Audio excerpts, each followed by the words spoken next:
Salam alaikum, bonjour monsieur. Bonjour.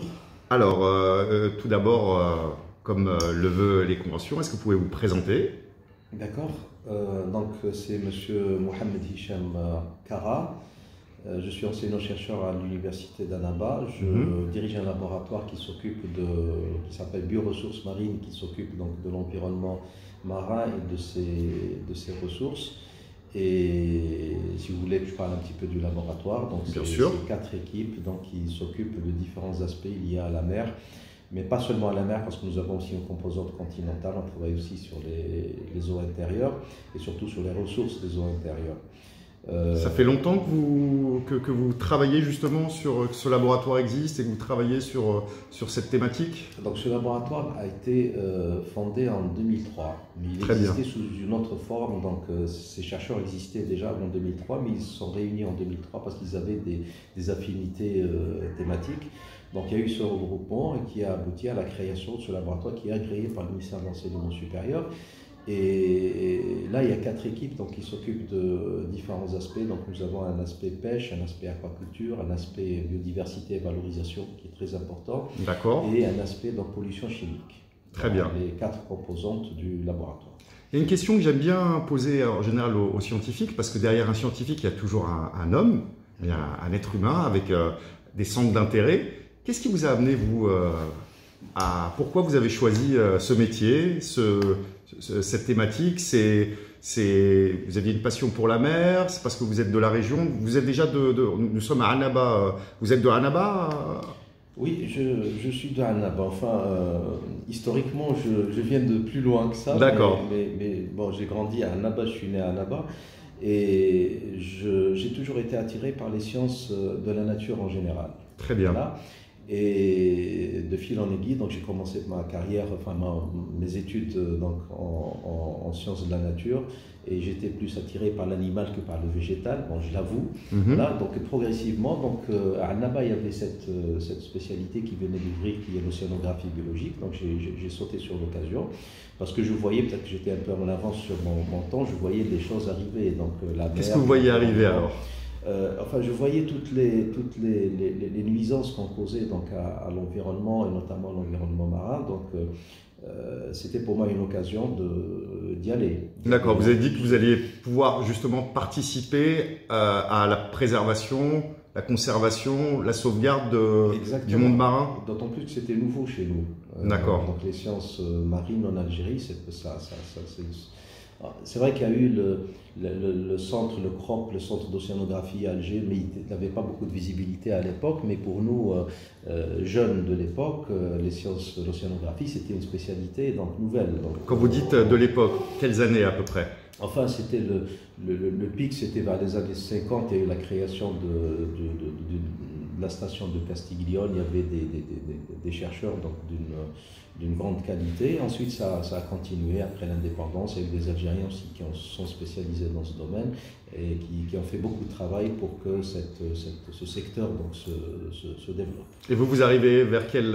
Vous rentrez dans le game, comme on dit Moi, j'arrive au milieu des années 80. Au milieu des années 80. Voilà, au milieu des années 80, mais bien sûr, après, bon, j'apprenais, c'était le départ, c'était le début, mais après, au fur et à mesure, donc j'ai fait mes diplômes, j'ai voyagé, donc je me suis perfectionné, donc aussi bien à l'échelle nationale qu'à l'extérieur.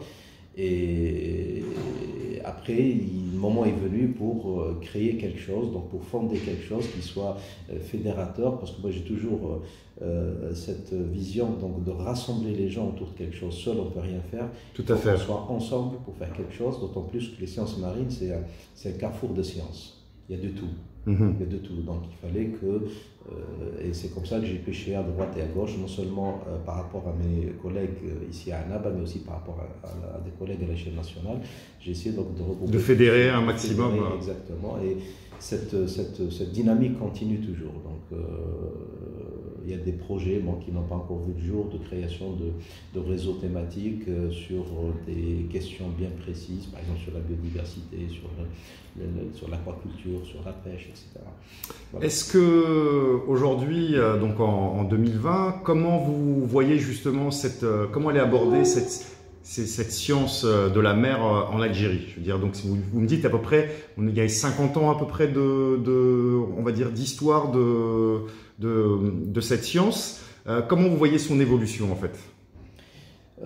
C'est vrai que c'est une discipline qui est très jeune, mais en même temps qui a beaucoup avancé malgré le faible effectif de son encadrement. Pourquoi? Peut-être parce que c'est la mer, ça attire, ça motive les gens. Et vous pensez pas aussi, excusez-moi, vous pensez pas aussi le fait qu'en Algérie justement, parce qu'on n'a pas non plus une exploitation intensive de la mer et tout, est-ce que c'est pas aussi du fait déjà l'espace naturel, nos ressources naturelles, est-ce que l'Algérie, pour quelqu'un qui étudie les sciences de la mer, c'est un pays intéressant? Est-ce que les côtes algériennes, elles ont une valeur ou non, pas plus? Bien sûr, c'est un pays intéressant, d'abord parce que notre espace, enfin nos écosystèmes marins n'ont pas été beaucoup abordés. Voilà. Donc c'est resté pendant des années un vide. Et nos collègues, par exemple, du Nord, ont toujours souhaité travailler avec nous parce que ça complétait un petit peu leur programme. D'accord. Donc il y avait une niche à occuper. Il y avait une niche à occuper et nous avons eu justement cette chance d'avoir un terrain d'investigation, un terrain de recherche qui était d'ailleurs, si je me fie aux statistiques sur les bases de données scientifiques, malgré le faible nombre de chercheurs, nous avons donc une production scientifique qui est très importante. Qui est très importante. Qui est très importante quand je compare avec d'autres disciplines qui sont plus anciennes, la médecine ou la pharmacie ou la...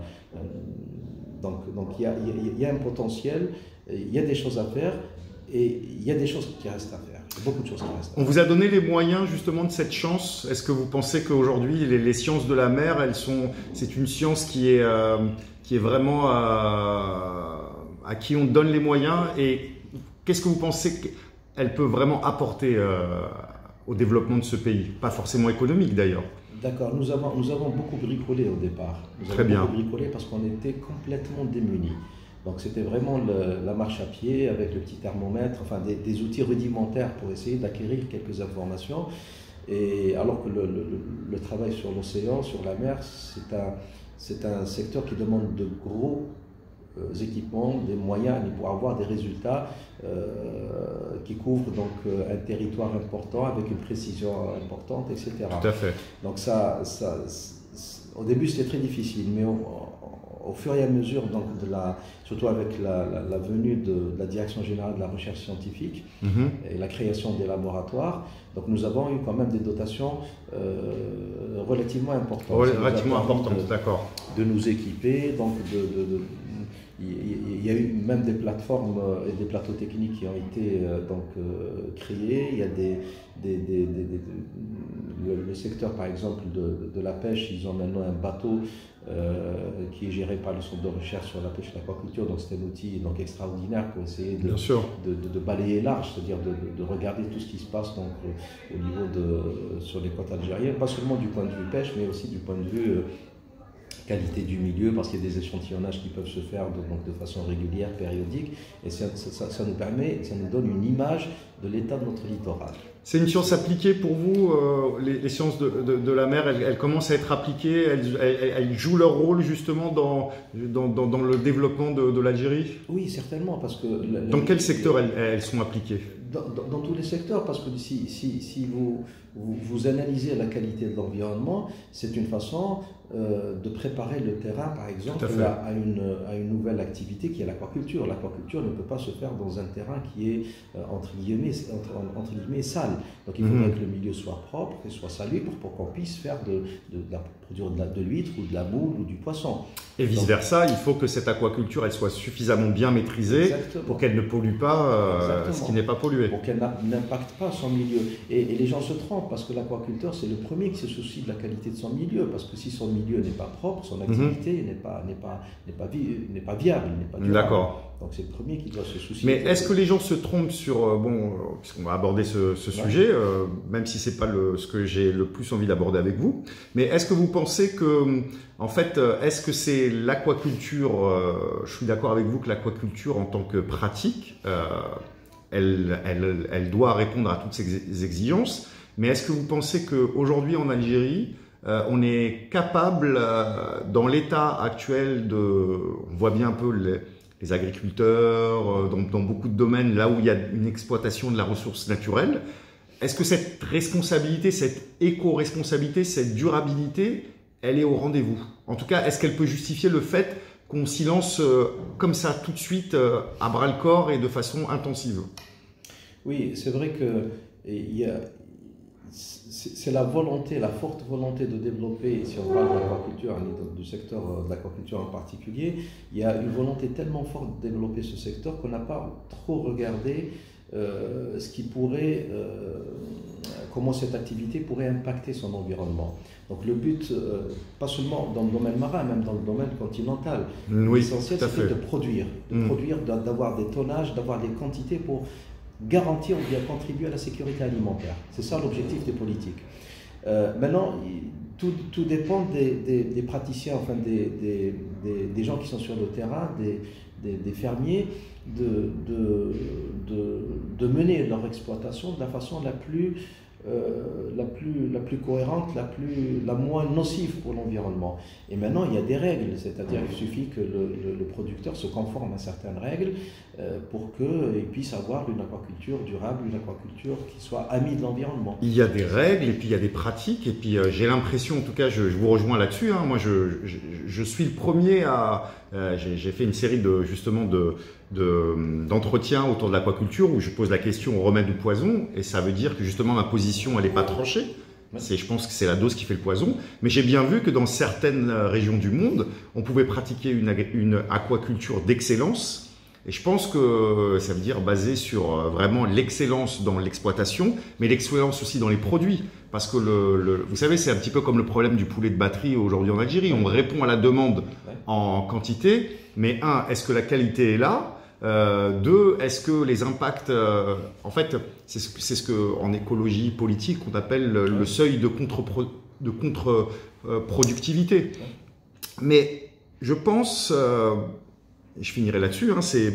Souvent, vos collègues, dans tous les domaines, me parlent en général un petit peu de l'antagonisme entre la mythologie, les mythes politiques et la réalité scientifique. Peut-être que le développement algérien, il devrait être un peu la rencontre, un équilibre entre les deux. Je ne sais pas ce que vous en pensez. Il faudrait, je vous ai dit, l'objectif c'est de produire, mais on peut faire les deux, parce qu'il n'y a pas que les questions d'environnement, il y a aussi les questions de la santé publique, donc tout à fait. De la santé du citoyen. Ce qui est lié d'ailleurs. Si on consomme des produits qui sont pas, vous prenez l'exemple de l'aliment qu'on utilise pour grossir les poissons. Parce qu'on a une traçabilité, par exemple. Donc toutes ces questions-là doivent être prises en considération par les éleveurs, mais aussi avec l'œil de l'administration. Et les scientifiques aussi. Voilà, il faut que ces aspects-là soient regardés. J'ai un aliment, le poisson grossit bien, mais c'est pas la finalité pour une aquaculture durable. Il faudrait que le consommateur soit mis en confiance par rapport à la source, ou bien les ingrédients des aliments. C'est très très important. Moi je vois par exemple en Europe maintenant, il y a des gens qui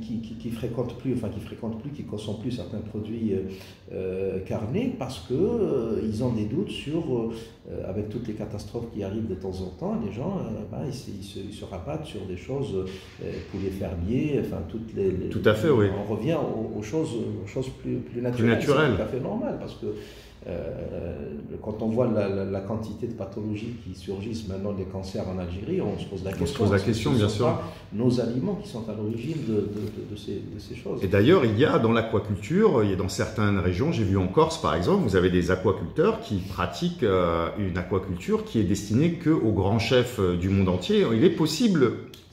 Effectivement, quand vous parlez de poulet fermier, je pense qu'il est tout à fait possible de pratiquer une aquaculture durable, comme vous dites, mais ça, par contre, c'est au prix d'une organisation entre scientifiques, entre comment on va fermier, oui, aquafermier et politique. Est-ce qu'elle est au rendez-vous? Est-ce qu'aujourd'hui cet équilibre il est au rendez-vous en Algérie? Est-ce que vous pensez que déjà est-ce que c'est pas fragmenté? Est-ce qu'on n'a pas d'un côté les aquafermiers qui pensent que parce qu'ils ont le terrain, ils connaissent tout, les scientifiques d'un autre côté qui produisent des études, qui proposent des plans, mais qui sont mis un petit peu dans des tiroirs ou dans des placards. Et puis des politiques, eux, qui répondent à... Ce sont des politiques, hein, donc leur point de vue, il n'est pas forcément... il est ni du point de vue, on va dire, écologique. Ce qu'ils veulent, c'est satisfaire leurs électeurs ou la population. Oui, c'est vrai qu'actuellement, chacun fait un petit peu sa cuisine à part.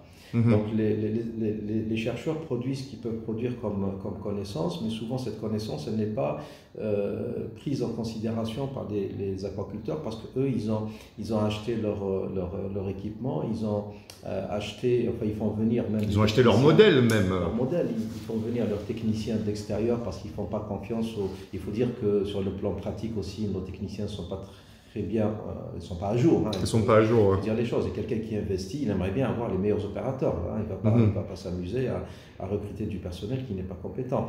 Et donc voilà la situation. Il faudrait que tout ce monde se mette ensemble pour essayer et nous, je pense qu'on a raté l'occasion, enfin le sujet, enfin l'action ne s'est pas développée en Algérie, c'est la perpétuation, si vous voulez, d'une plateforme. Il y a quelques années, au niveau de la Méditerranée, il y a eu une plateforme qu'on appelle une plateforme multi-acteurs qui regroupe les politiques, les scientifiques et l'administration et les producteurs pour essayer de se mettre ensemble et de régler le problème, non pas à l'échelle locale ou nationale, mais à l'échelle méditerranéenne. Très bien, ça oui. permis c'est assez logique. Des bridges, donc des ponts entre les différentes parties.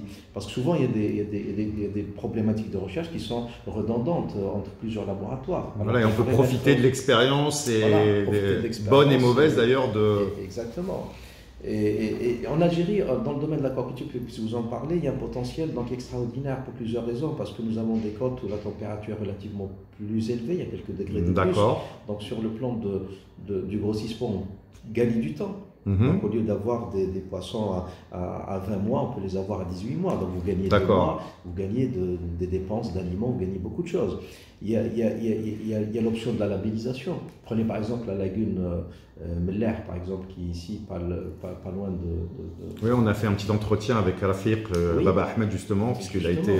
Parce qu'on a vu il y a quelques années que les taux de développement, de croissance qu'on trouve chez la dorade, par exemple, qui est un poisson de l'aquaculture, nous avons des taux de croissance exceptionnels.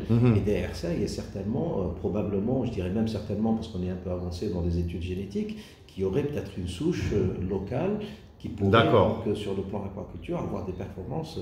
Mais est-ce qu'ils tablent sur le local ici, les gens? Parce que j'ai l'impression... On devrait tabler sur le local parce que nous pouvons aller vers les labellisations. Le poisson qui est produit dans cette lagune est un produit qui vient de l'aquaculture extensive, c'est-à-dire qui mange naturel. L'eau est relativement propre parce que il n'y a pas d'installation, il n'y a pas d'habitants autour, il n'y a pas d'industrie, donc c'est un milieu qui est relativement... Au lac Meller, vous parlez, oui, qui est dans un parc national, donc c'est une lagune qui est préservée. Parce que Rafiq, justement, il n'avait pas le même discours que vous, alors c'est intéressant du coup d'avoir deux avis. Lui, il disait quand même qu'il y avait eu beaucoup de bêtises qui ont été faites, notamment au niveau de la salinisation de l'eau. Voilà, donc Non, il y a eu des bêtises, c'est-à-dire qu'on aurait pu... Il y a une station d'épuration qui marche toujours pas. Exactement, mais ça aurait pu être mieux, mais même dans son état actuel, ce milieu reste relativement préservé. D'accord. Si je le compare avec des côtes espagnoles ou les côtes grecques ou les côtes... Là, c'est le postulat au royaume des aveugles, les borgnes sont rois, c'est ça? Exactement. Exactement. Mais je veux dire qu'on peut faire des choses pas seulement dans le domaine du poisson, dans différents domaines. Il y a des produits, il y a des productions qui sont peut-être limitées, mais qui sont très intéressantes, qui ont une valeur marchande. D'ailleurs, eux, ils avaient fait, à l'époque, lui, il faisait des crustacés. Apparemment, ils n'ont pas fait de poissons à l'époque des débuts. Et apparemment, de ce que j'ai entendu, c'est qu'ils produisaient pour le coup des produits de grande qualité. De grande qualité, et en petite quantité, mais qui avait sur le plan économique, ça permettait d'avoir des revenus intéressants. Parce que la question, en fait, est-ce que cette aquaculture, elle ne doit pas d'abord au début être complémentaire? Est-ce que vous savez, c'est un petit peu comme, on va prendre un autre sujet, mais vous savez, tout est lié. Hein. Ouais, tout est lié. Quand aujourd'hui on parle d'exploiter le gaz de schiste, parce qu'on dit que la consommation augmente beaucoup, la consommation d'énergie, mais qu'on sait qu'il y a certains gisements en conventionnel qui n'ont pas été exploités à leur plein potentiel. On pose la question 1 de l'efficacité énergétique et 2, ça veut dire dans la consommation, mais aussi dans la production. Donc, voilà où je veux en venir. 1, est-ce qu'aujourd'hui, il faut absolument, puisqu'on parle de plus en plus d'effondrement, on parle vraiment de développement durable et tout, est-ce que nous devons être aux normes de certains pays, ça veut dire dans les quantités de poissons consommés par habitant? Est-ce que forcément consommer plus de 10 kilos, ça serait une bonne chose? Et deuxièmement, est-ce que, par contre, dans la pêche traditionnelle, conventionnelle, est-ce que vous pensez qu'on est déjà, on a déjà bien exploité comment je pourrais appeler ça, le potentiel, la ressource? Oui, non, mais ça,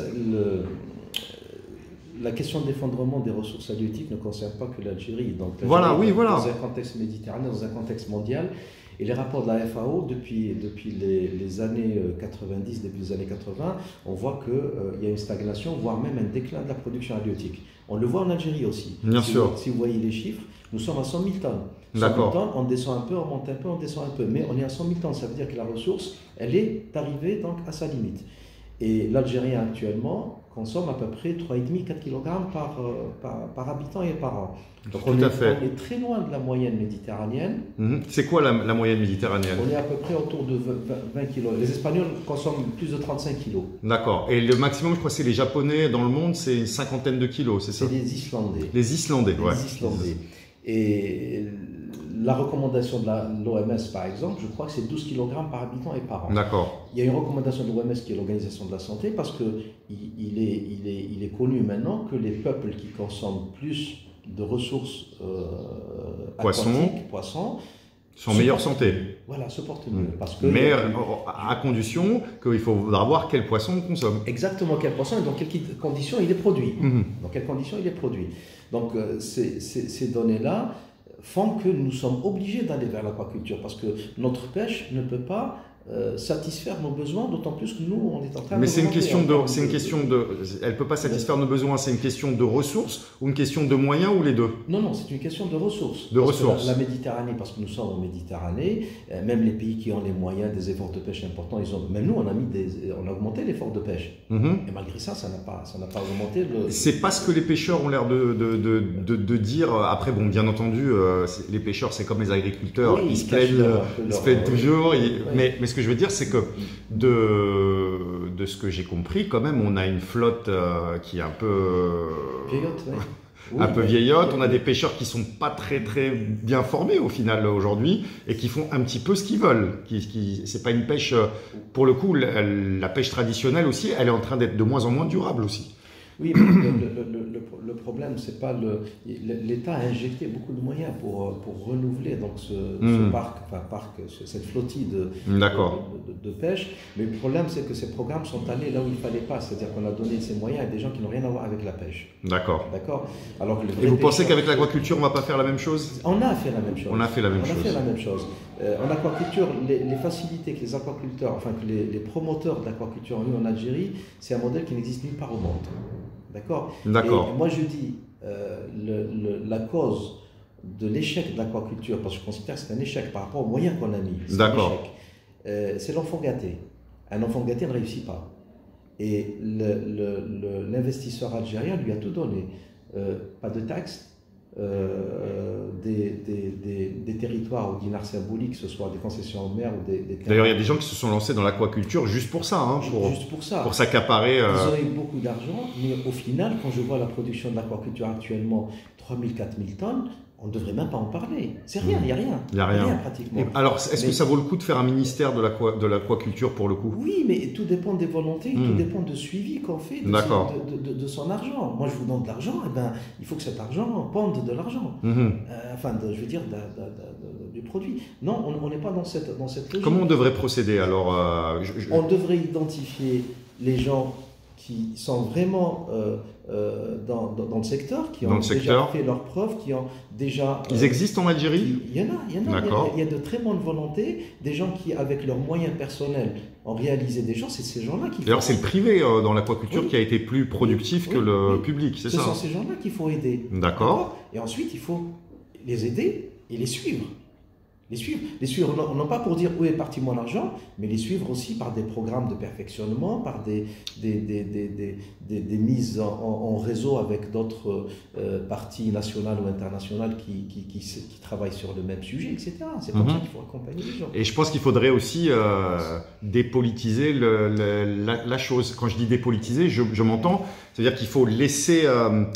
il faut laisser les gens travailler d'abord calmement et aller vers l'excellence, ou au moins vers des pratiques raisonnables, et pas mettre la pression, aller tout de suite vers la production à tout prix, vers le gigantisme. Vous savez que ça nous a jamais réussi. Non, il faut aller doucement parce que les grosses usines, les usines à gaz comme on les appelle, oui. ça ne mène à rien.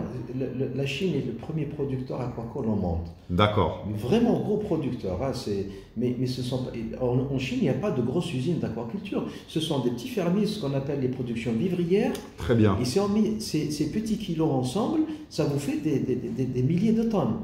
D'accord. Et la maîtrise, elle part de ça. Elle ne part pas de la grande usine clé en main. Mais est-ce qu'ils ont vraiment des pratiques aussi durables que ça, les Chinois? Pas toujours, parce que le Chinois, c'est différent. Il a des contraintes, il faut qu'il vive, il faut qu'il mange.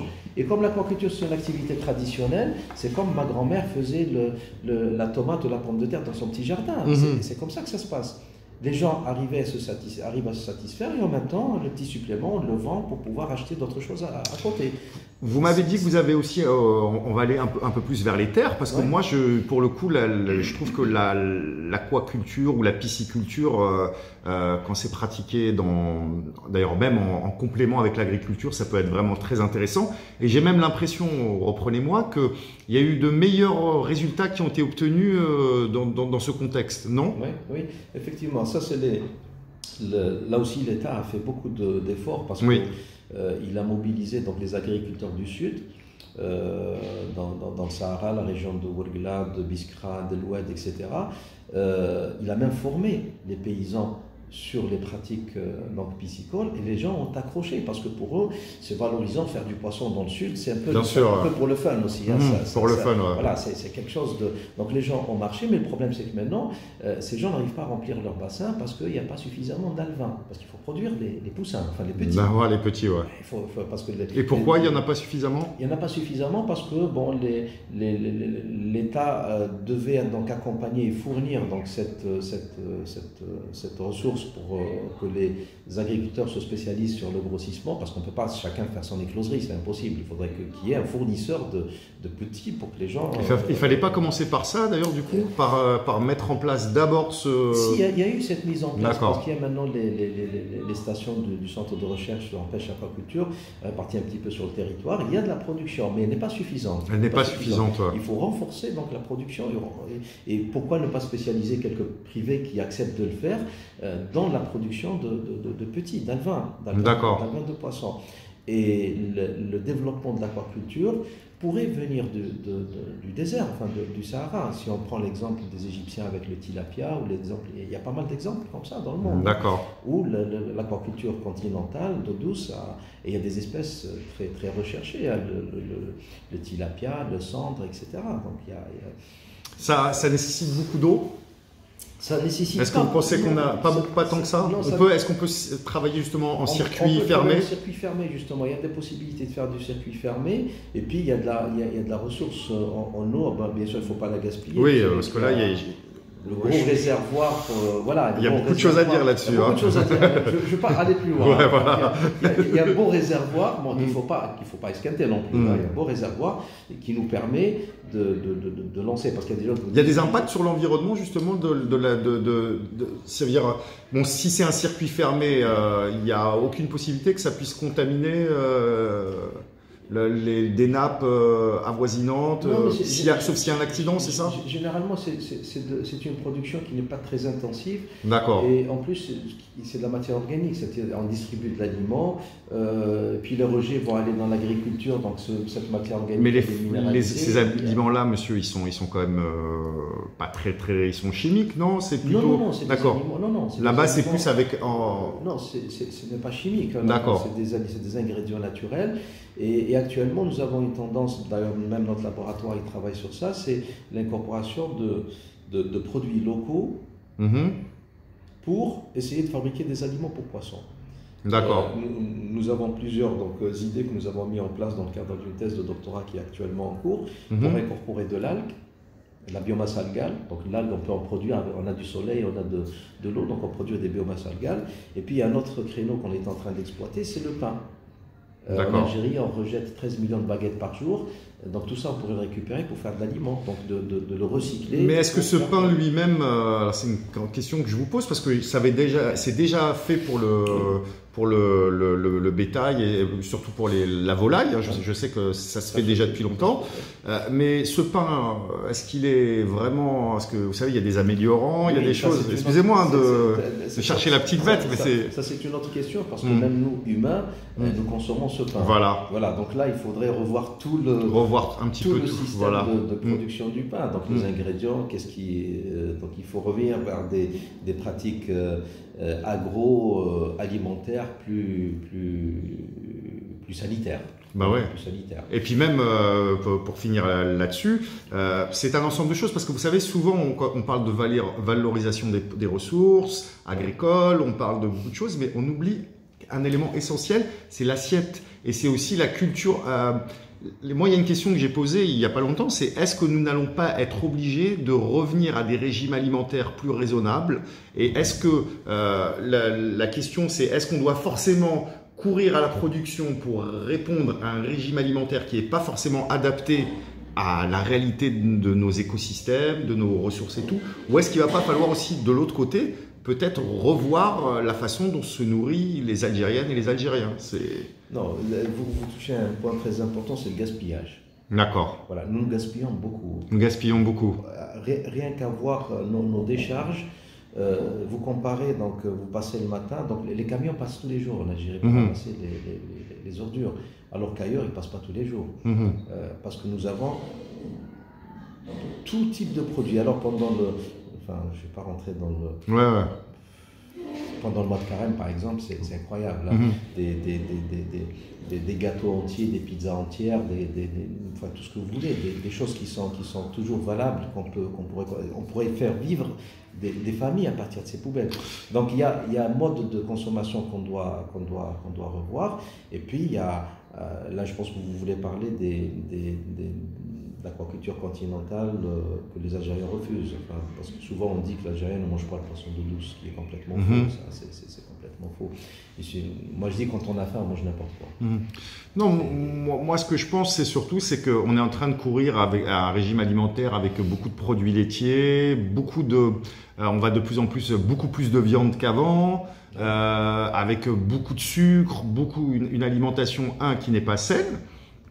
Et puis on pourrait prendre par exemple l'exemple du maïs et du blé. Vous savez qu'il y a des recherches qui ont été faites autour des changements climatiques et de leur impact sur les qualités nutritives de certaines céréales. On sait qu'aujourd'hui le blé il va être gravement touché par ça. Mais par contre le sorgho, on sait qu'il sera beaucoup mieux adapté. Ce que je veux seulement dire, c'est qu'il y a peut-être... alors, c'est très dur de dire aux gens de manger autrement, mais c'est là où je pense que le secteur de l'agroalimentaire chez nous... Par exemple, je vais prendre un autre exemple, les dattes. Je pense qu'on n'a exploité que 10% de tout ce qu'on est possible de faire en agroalimentaire avec les dattes. Et surtout, quand on sait qu'on a plus de 800 variétés, donc variétés cultivars, avec chacune des capacités, je veux dire des propriétés particulières. Et je pense que c'est là où encore on en revient. Il y a consommateurs, il y a l'agro, on va dire il faut innover peut-être, il faut peut-être chercher et tout. Il y a les médias pour proposer de nouvelles recettes, de nouvelles choses. Il y a les politiques, il y a les scientifiques. Mais bon, ça c'est un vaste débat, on ne va pas refaire le monde. Mais voilà, donc si on pouvait conclure en tout cas par rapport à l'aquaculture, puisque là du coup on s'est un peu... C'est pas grave, on va faire un deuxième entretien sur un autre sujet. Mais si on devait conclure, est-ce que la conclusion, je pense que c'est ça, c'est que l'aquaculture, on ne pourra pas y échapper, mais il va falloir le faire de façon raisonnée, il va falloir le faire progressivement et surtout mettre l'accent sur les réalités scientifiques, sur les pratiques. Il faut qu'elles soient régulées. Moi, vous faites partie justement de l'équipe de chercheurs qui a produit, donc vous m'avez dit, avec la FAO, un document sur le sujet. Et c'est un peu ce que vous disiez. Ouais. Votre état des lieux, si je me souviens bien, c'est qu'aujourd'hui, la grande difficulté, c'est que ça veut dire qu'il va falloir créer, c'est tout un environnement qu'il faut créer, d'amont en aval. Et pas se lancer, et peut-être que quand on sera arrivé justement à cet environnement, ça veut dire où les scientifiques seront écoutés, ils auront le recul aussi, parce qu'il faut du recul. Voilà, ils seront à jour, comme vous disiez. Quand les pêcheurs et les agriculteurs, eux aussi, seront éduqués, seront sensibilisés pour comprendre les enjeux et seront écoutés pour les intégrer dans les décisions, pour qu'il y ait un équilibre. Quand les politiques aussi ne seront pas pressés d'aller tout de suite vers les chiffres qui sont peut-être glorifiants pour eux, mais qui seront contre-productifs à long terme. Quand le consommateur aussi sera sensibilisé et sera habitué à consommer des produits de qualité, que sa santé elle sera prise en jeu, là on pourra se dire que l'aquaculture, ce sera un secteur d'avenir. C'est ça, Exactement, vous résumez très bien la situation. Il faudrait qu'on monte l'escalier progressivement et qu'on le monte ensemble. Voilà. D'accord. Il ne faudrait pas que le politique fasse sa politique tout seul ou que le chercheur fasse sa recherche tout seul. Donc il faudrait qu'on se mette tous ensemble parce que chacun de nous connaît une partie, un segment de l'activité. Un segment de l'activité. Et je pense que dans le cas algérien, donc le potentiel il est très intéressant en termes de production aquacole, surtout si on s'oriente vers on développe l'extensif. Vous avez un potentiel c'est vrai que c'est un pays qui est semi-aride à aride, mais nous avons quand même des ressources en eau des lacs de barrage qui n'est pas du tout valorisé pour l'aquaculture. Alors qu'on pourrait, nous avons fait donc une estimation donc, ici au labo dans le cadre d'une étude, nous pouvons multiplier, vraiment en jouant, on pourrait multiplier la production actuelle de l'aquaculture par 10. D'accord, sans aller forcément vers le continental, sans aller vers les côtes et tout, rien que les barrages. Rien que les barrages, en extensif. L'extensif n'a aucun impact, un impact très limité sur l'environnement. D'accord. Seulement, il faut bien choisir les espèces et aller les récupérer. Parce que ce qui se passe actuellement, c'est que l'Algérie a repeuplé pas mal de barrages avec des sources, des alevins qui sont importés, mais nous n'avons jamais suivi ces productions. C'est-à-dire qu'on ne sait pas ce que sont devenus ces alevins. Carrément. Oui, est-ce qu'ils sont morts, ils sont vivants, ils ont grossi? Moi, je le sais, parce que je fais du terrain. Donc, quand vous allez sur les barrages et vous voyez donc les quelques concessionnaires qui existent, c'est des quantités impressionnantes de poissons qui est tiré, mais ces poissons, ces quantités ne sont pas dans les statistiques du ministère. Pourquoi? Parce qu'il n'y a pas de communication, tout ça. Il n'y a pas de communication là-dessus. Il faudrait qu'il y ait du personnel qui aille sur site et qui fasse le suivi de tout ça. Mais je veux dire, il y a un potentiel caché. Il y a un potentiel qui est caché. D'accord. Vous savez, juste pour information, qu'il y a aussi des études qui sont en train d'être faites, même sur les vases. Parce que l'envasement, vous savez que c'est un grand problème. On a certains barrages où les taux d'envasement vraiment sont alarmants. Même ces vases, elles pourraient être utilisées pour l'agriculture, elles pourraient être valorisées pour l'agriculture. Donc, mais c'est une information intéressante ce que vous dites sur les barrages, parce que du coup, peut-être que ça pourrait nous permettre Moi, je pense que la mer, c'est pour l'excellence. Moi, je suis vraiment convaincu que sur les côtes, on doit pratiquer une aquaculture vraiment d'excellence, aller sur des espèces vraiment... Et en ce qui est du consommateur, bon, tout le monde n'aime pas la sardine, et moi, je pense que la sardine, pour ce qui est elle devrait revenir à un prix plus raisonnable. Et je pense que la sardine, déjà, c'est beaucoup plus facile c'est une espèce, en fait, très résiliente. Oui, mais je veux dire, c'est pas avec la sardine qu'on va couvrir les besoins. D'accord. Pourquoi? En poisson, parce que, comme j'ai dit tout à l'heure, la ressource, elle est limitée. D'accord. On va augmenter de 10-20%, mais c'est pas ça qui va contrecarrer la demande et puis la démographie, parce que on est en 40 et quelques, on va d'ici peut-être une décennie monter à 50. Donc il faut penser à d'autres solutions. Il faut penser à d'autres solutions, d'accord. Il faut qu'elles soient raisonnée. Il faut qu'elle soit raisonnée. Et nous pouvons... Et concertée, apparemment, ce que vous disiez. Et concertée. Parce que nous avons beaucoup... L'aquaculture, c'est l'eau. Ça se passe dans l'eau. Et les eaux, on en a. On a la mer. On a donc ces barrages qui ne sont pas valorisés, on a les eaux souterraines qui ne sont pas valorisées, mais bien sûr là ça se discute, ça dépend des pratiques, comment on le fait, quelle est la pression, enfin l'importance des activités, etc. D'accord. Donc ça, mais il y a de bonnes perspectives. Il y a de bonnes perspectives. De très bonnes perspectives. Je vous remercie donc pour ce sujet. On va arrêter parce qu'il y a 40 minutes. Et puis après, on va refaire juste un petit entretien pour parler de la mer en général, si ça ne vous dérange pas. Je vous remercie beaucoup. C'est coupé.